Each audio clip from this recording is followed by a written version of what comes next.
You know, it is incredible that during the Shoah, in a number of different European countries, people were holding placards while the Jewish people were suffering in Europe and saying, Jews, get out, go to Palestine. Incredibly today, that we have a state of Israel, what are we hearing time and time again today? Jews, get out of Palestine. From the river to the sea, it should be free of Jews. The Jews have no place in Palestine. No place outside of Palestine then, no place in Palestine today. You see, when we were a powerless and defenseless people without the machinations of state and an army, that weakness and powerlessness was manipulated by enemies and used against us in the most horrific way, with the crescendo, of course, being the Shoah after centuries of persecution. Today, thank God, we have a state. We have power, the ability to defend ourselves, and that is what is being attacked. Then it was our defenselessness. Now it is our audacity to defend ourselves. And it is quite ridiculous how the Jewish people are facing such criticism, while all we are simply trying to do is to use the power we have with such responsibility in order to defend ourselves. This is our great challenge.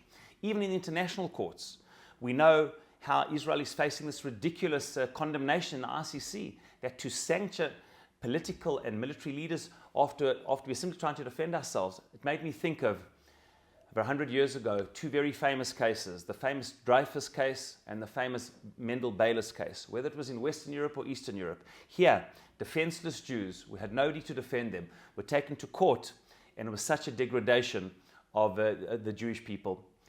Just as in those, even when we were defenseless, the one which tore the Dreyfus case tore French society apart and eventually was acquitted, and also Mendel-Baylis was eventually acquitted, even when we were powerless. Relatively powerless. I have no doubt that today that we are powerful and have ability to defend ourselves, anyone with an honest and fair-minded heart and brain will see how the Jewish people not only are acquitted, but there's arguably never been a country which has fought and fighting with such morality at such a difficult time. This coming week, Yom HaZikaron and Yom HaAtzmaut. Yom HaZikaron, the price we continue to pay for the privilege of the State of Israel, and of course, Yom HaAtzmaut, the privilege of this miracle. Parshat Kedoshim, we hope and pray for the holiness of life, but many, including our son, have lost his life this year, and part of the Likdoshim, those holy martyrs who we remember at this time. And you know, one of the greatest privileges we have is the fact that we have a State of Israel today, is highlighted in what happened on Simchat Torah, October 7th. Yes, what happened in those 8 hours from 6:30 in the morning till about 4 in the afternoon, where that specific tract of land in the State of Israel, on non-contested land, most of those yeshuvim were built before 1948. Specifically on that day, which should have been such a happy day, it became, as we all know, the most dangerous day for Jewish people anywhere since the Shoah. And what was done in that day would have made the worst anti-Semites and barbaric human beings proud of the horrific acts of torture and barbarism that we all know about.